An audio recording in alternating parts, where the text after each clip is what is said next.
ny mofinaina isan'andro atolotry ny mpitandrina rakotina valina maoly.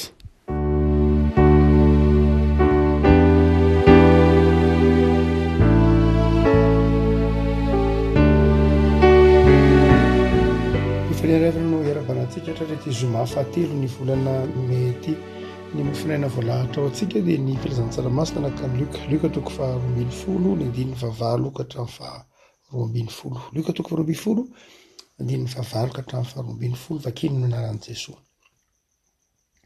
Jesosy fa lazaiko aminareo nazovy no manaika eo anatrehan'ny olona dia ikeny zanak'olona kosa izy eo anatrehan'ny anjelin'Andriamanitra. Fa izay mandà eo anatrehan'ny olona dia holavina kosa izy eo anatrehan'ny anjelin'Andriamanitra. Fa nazovy no anao teny anohitra ny zanak'olona dia azo famelan-keloka. Fa izay miteny ratsy ny fanamasina dia tsy mba azo famelan-keloka. Ary raha mitondra anareo ho ao amin'ny sinagoga ny mpanapaka ary ny manam-pahefana dia aza manahy izay avalinareo na izay holazainareo fa ny fanamasina no hampianatra anareo amin'izany ola izany izay mety holazainareo. Ray masino manao asinana ny fahamarinana tenanao no fahamarinana. Ny fahavalo no hoentina mampahery anao fa lazaiko aminareo nazovy no manakay eo anatrehan'ny olona dia iken'ny zanak'olona kosa izy eo anatrehan'ny anjelin'Andriamanitra. Nazovy no manakay eo anatrehan'ny olona dia iken'ny zanak'olona kosa izy eo anatrehan'ny anjelin'Andriamanitra. Matetika rentsika ity teny ity amin'ny fotoana izay fanaovana fanekena ao anatin'ny fanekenan'ny mpandray ny fanasan'ny tompo. Rehefa anao ny fanekena ny mpandray ny fanasan'ny tompo dia ao anatin'ny soratra masina vakiana ity teny ity. Izany hoe teny manome toky fa raha manaika an'i Jesosy eo anatrehan'ny olona isika dia manaika antsika eo anatrehan'ny anjelin'Andriamanitra Jesosy. Inona no dikan'io teny io? Inona no lanjan'io teny io? Inona no hevitra io teny io? Raha toa ka mamakafaka isika ilay voambolana hoe manaika eo anatrehan'ny olona dia voambolana grika anankiray izy io, izay amin'ny fitansany eo moa zany dia homologeso na homologese le izy, izay nazahoana ny teny frantsay hoe homologation na homologué.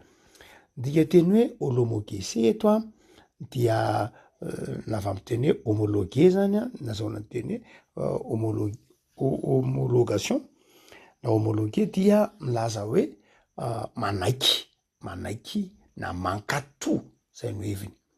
Teny hoe homologation izay ampiasaina moa zany amin'ny université amin'ny sehatra maro samihafa dia fankatoavana zany na fanekena zany.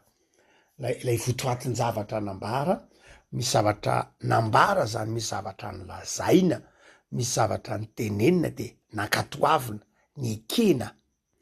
Ary dia izay teny izay no tsy mifanalavitra izay ny dikan'ny teny hoe manaika eo anatrehan'ny zanak'olona. Manaika eo anatrehan'ny nazovy manaika eo anatrehan'ny olona. Eo anatrehan'ny olona zany dia misy fanambarana ataonao dia confesser zany na déclarer zany zany hoe manambara momba an'i Jesosy eo anatrehan'ny olona, manaika an'i Jesosy eo anatrehan'ny olona, eo anoloan'ny olona mihitsy ara moa zany tena marina. Zany hoe mijery anao zany ny olona, mpanjina anao zany ny olona dia ianao manaiky momba an'i Jesosy.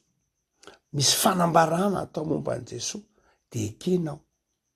Na ianao mihitsy ny manambara zavatra momba an'i Jesosy, manaiky ny momba an'i Jesosy eo anatrehan'ny olona.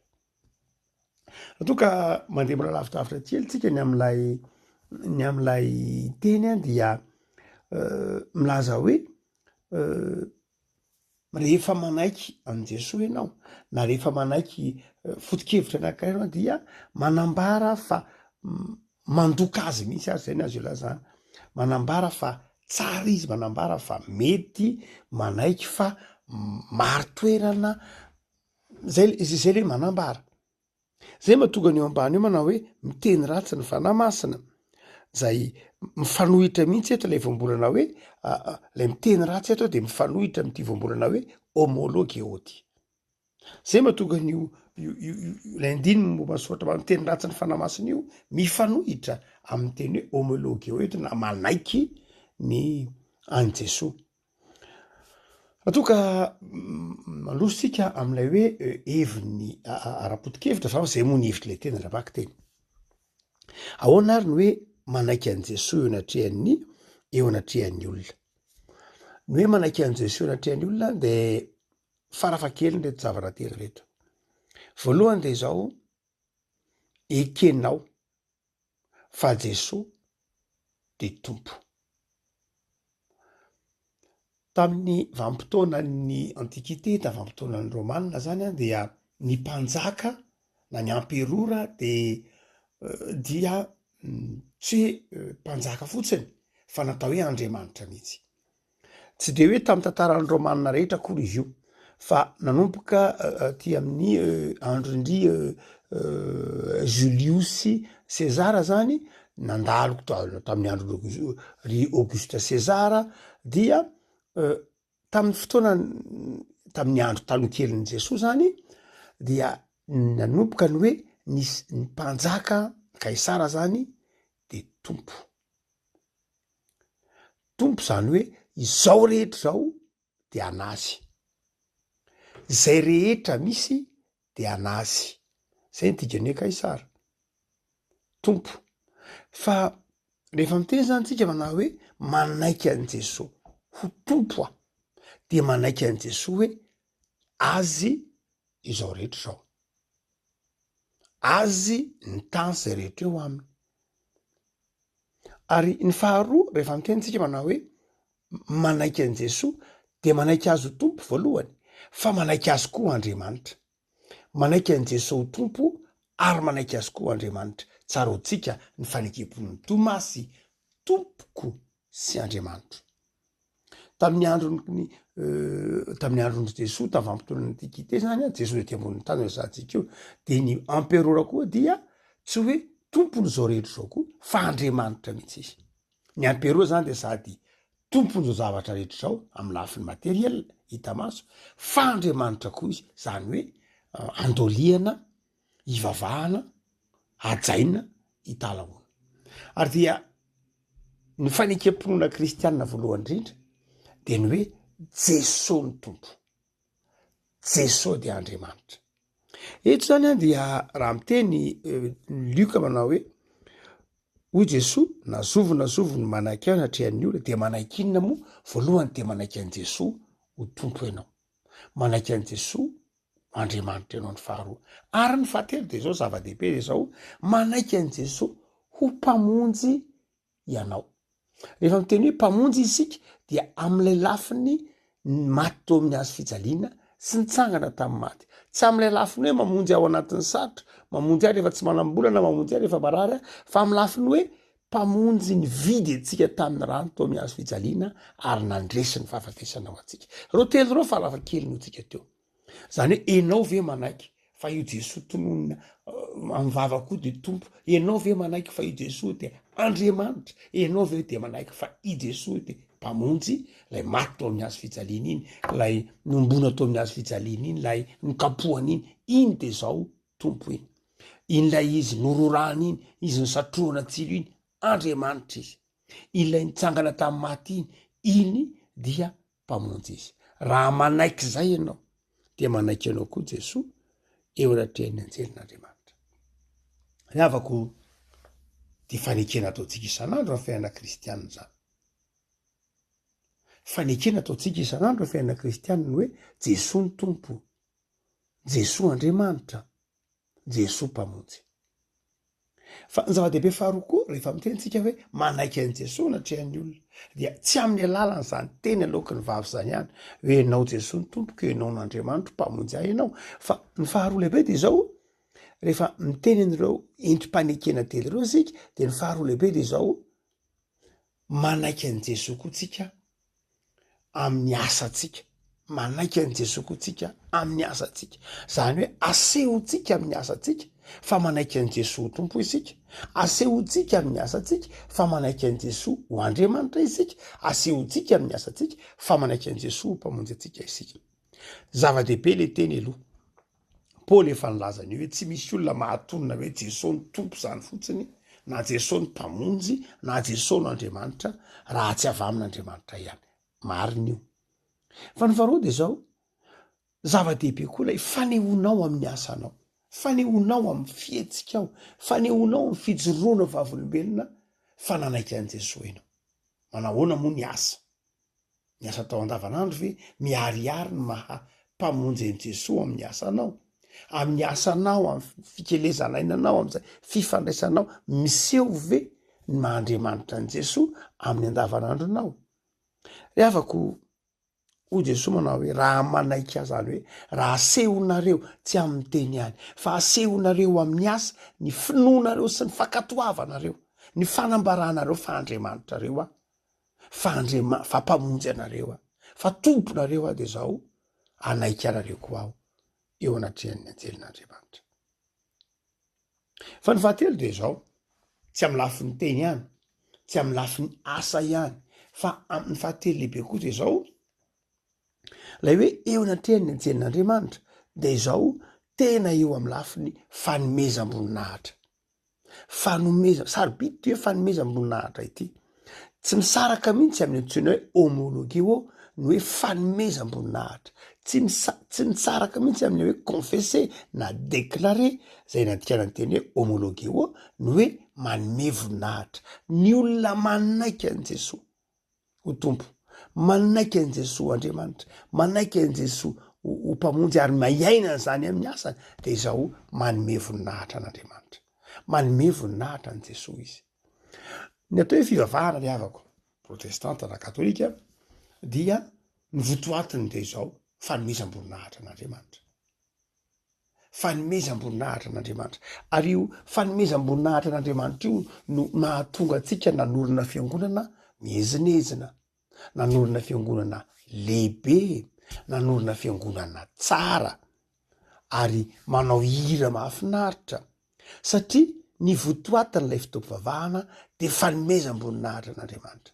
Mahafinaritra ny maheno ny hirany Yandel momba ny Messia, mahafinaritra maheno ny hirany Haydn momba ny lanitra mitoro ny voninahitra sy ny hafa rehetra, ny hira ao anatin'ny firanantsika protestanta manome voninahitra an'Andriamanitra.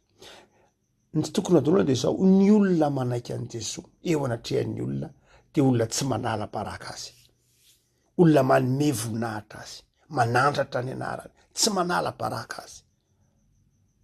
Misy tokoa ny olona manala-baraka an'Andriamanitra, misy mpinona indray mitonona ho kristianina fa manala-baraka an'Andriamanitra, manala-baraka ny fiangonan'Andriamanitra, manala-baraka ny mpanompon'Andriamanitra.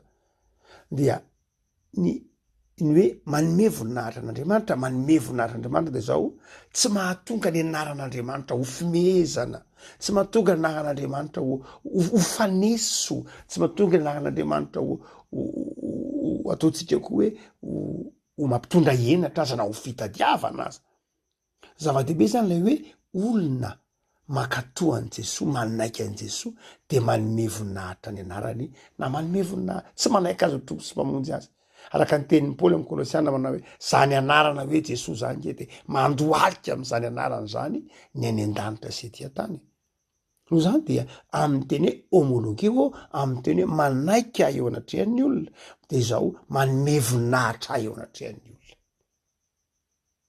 De hoy Jesosy, satria manome voninahitra ahy eo anatrehan'ny olona ianao de omeko voninahitra kosa, satria manaiky ahy eo anatrehan'ny olona ianao de izao manaiky anao kosa aho eo anatrehan'ny anjelin'Andriamanitra. Isika zany ety ambonin'ny tany manaiky an' Jesosy tompo sy mpamonjy, manaiky an' Jesosy ho mpamonjy, manaiky an' Jesosy ho Andriamanitra de izao Jesosy kosa any an-danitra eo anatrehan'ny anjely, satria any an-danitra de misy anjely. Araka ny resantsika hoe misy voary anankiroa nataon'Andriamanitra de ny voary monina any an-danitra sy ny voary monina ety ambonin'ny tany. Ny voary monina ety ambonin'ny tany de ny olombelona sy ny zavaboary, ny voary monina any an-danitra de ny anjely, ireo arkanjely, ireo karazan'anjely, ny serafima, ny kerobima any an-danitra zany. ireo de hoy Jesosy manao hoe raha manaiky aho tompo sy mpamonjy nareo de manaiky anareo kosa aho eo anatrehan'ny anjely. Fa manaiky atsika ho inona ary Jesosy eo anatrehan'ny anjely de manaiky atsika amin'ny lafin-javatra telo. Voalohany de izao, Jesosy zany raha manaiky an' Jesosy tompo sy mpamonjy ianao ary manaiky azy ho tompon'izao rehetra zao, manaiky azy ho Andriamanitra de izao Jesosy kosa hanaiky anao ho zandriny na Andriamanitra hanaiky anao ho zanaka. Zay ny voalohany. Amin'ny fotoana hanekenao an' Jesosy tompo sy mpamonjy dia eken'Andriamanitra ho zanaka ianao eo anatrehan'ny anjely. Ny olombelona ety ambonin'ny tany vavolombelona milaza fa nanaiky teo anatrehan'ny olombelona ianao. Dia Jesosy kosa any an-danitra ekenao tompo sy mpamonjy de izao Jesosy kosa anaiky fa raitapo aminao izy. Piray lova aminy ianao, zanak'Andriamanitra. Afaka malala ekeny Jesosy zany tsika ho zandriny, ho raitapo aminy. Eken'Andriamanitra ho zanakitsika amin'ny fotoana hanekentsika ny Jesosy tompo sy mpamonjy. Ny faharoa de izao, tsika manao hoe varavakely ny telo ny anekeny Jesosy atsika eo anatrehan'ny anjely, ekeny ho zanak'Andriamanitra tsika. Fa ny faharoa de izao, ekeny koa isika ho tempolo ny fanahy masina ka homeny atsika ny fanahany.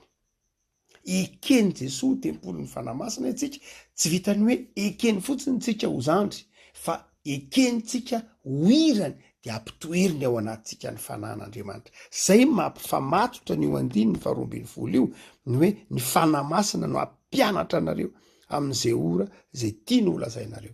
Amin'ny fotoana hanekentsika an' Jesosy tompo sy mpamonjy, amin'ny fotoana hanekentsika an' Jesosy ho Andriamanitra mpamonjy atsika, dia manaiky aniraka ny fanahiny hitoetra ato anatintsika Jesosy. Eo anatrehan'ny anjeliny de manaiky anome ny fanahiny ho aty anatintsika izy. Zanak'Andriamanitra isika, manaiky an'izay Jesosy, manaiky Jesosy aniraka ny fanahiny ho aty anatintsika. Ka mahatonga atsika ho piray lova amin'ny Kristy. Fa ny fahatelo zay aneken'ny tompo de izao manaiky izy hiandany amintsika. Matetika 7:20 fa milava be andiny fa manoko andiny fa 7 foraka hatramin'ny 20. Indro hamomba an'ireo mandrakariva ambara-pahatonga ny fahataperany izao tontolo izao. Eo anatrehan'ny anjely Jesosy de anaiky hiaro anao, anaiky hiandany aminao. Ekeo tompo sy mpamonjy izy, ekeo Andriamanitra izy, fa manaiky izy hiaro sy hiandany ary hiombanao mandrakariva. Ty vavantsika mpanota ity, ty vavantsika tsy tanteraky ty, saingy zao Jesosy kosa rehefa mahatonina n'izany sika de Jesosy manaiky hiandany aminao, manaiky ombanao, manaiky hiaro, manaiky amenao ny fahazavan-tsaina amin'ny fanahy. Afaka malala sarobidy zany ny fanekena ataontsika eo anatrehan'Andriamanitra. Sarobidy io fanekena hoe fanekeny ny mpandray fanasan'ny tompo io. Ary io tsy hoe fanekena verimberina tsy akory. Tsy ohatran'ny diso-kely Jesosy tamin'iny fa tsy tadidy kokoa raha kely fotoana tamin'iny. Nisy rangahy anankiray antsoina hoe pasteur Rakotony Rainy Johnson efa natao antsika ely izy, mpampianatra fotompinoana atao tanatin'ny FJKM isa ngeza lany fotompinoana. Ary vitsy ireo maro ny asa soratra nataony ity dogmaticien malagasy ity anatina boky isan-karazany, toriteny sy fampianarana, gazety zany, toriteny sy fampianarana, gazety fanavaozana, mpanao gazety raha teo izy, nanoratra boky maro momba ny fanahy masina, ity teolojianina malagasy ity. De hoy ny teniny satria mpampianatra teolojia izy, de hoy ny teniny hoe rehefa manao fanekena ianao izy amin'ny faneken'ny mpandray fanasan'ny tompo, na rehefa manao fanekena anatrehan'Andriamanitra de zao tsy hoe eo anatrehan'Andriamanitra ihany, tsy hoe eo anatrehan'ny fiangonana ihany, fa eo anatrehan'ny anjely ary eo anatrehan'ny devoly-ko aza. Ny devoly-ko de mahita sy mandrehy fanekenao ataonao io de romotra izy ho izy. Ianao zany amin'ny fotoana anekenao an' Jesosy tompo sy mpamonjy de eo anatrehan'Andriamanitra, eo anatrehan'ny fiangonana, fa lay ratsiko manatrika eo de mialina, de mitady ampenjera, mitady andavo, mitady anao zay aparesy, saingy amin'ny fotoana anekenao an'izany de eo koa ny anjelin'Andriamanitra, eo koa Jesosy izay manome toky anao fa hiaro anao amin'iny fanekeny. Afako tsika manao hoe indray mandeha any natao hoe fanekeny. de aza mieritreritra aminy hoe ka ohatrany tsy tadidy kokoa rengely izy zary tamin'iny mbola variana be zary tamin'iny ohatrany hoe nandeha fotsiny olona de mba nanao an'le fanekena fa nasiana ny vakiko le izy tsy ry afako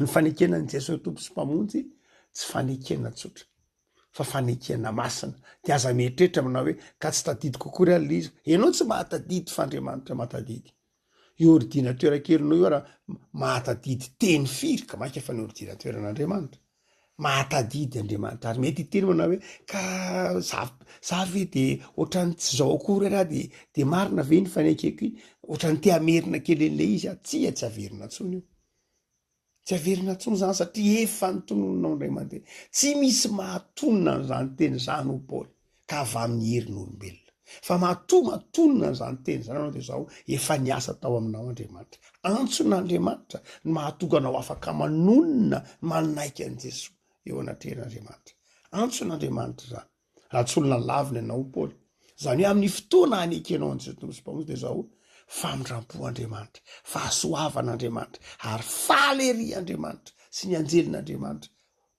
mandre le fanekenao mety mibadabada mety ahoana fa lehibe lavitra noho ny vavanao ny fahasoavan'Andriamanitra noho zany de zao ny dikan'io teny de zao manana finoana rehefa nanonona an' Jesosy tompo sy mpamonjy ianao miaina n'izany fiainana kristiana zany de matoki an' Jesosy fa zandriny ianao matoki an'Andriamanitra fa tiany ianao de mino azy fa miaro anao izy de tokony ho resinao ny ankiviana resinao ny fahalainana resinao ny tahotra resinao ny tebiteby satria Andriamanitra efa nanaiky ho tianao satria zanany ianao ady zany raha teo Andriamanitra efa nanaiky hiaro anao satria zanany ianao sady zany raha teo vavaksika tompo misaotra anao noho ny amin'ny fanomeza tokonao fa rehefa manaiky anao zahay ho tompo sy mpamonjy Jesosy ho Andriamanitray dia enao kosa manaiky anay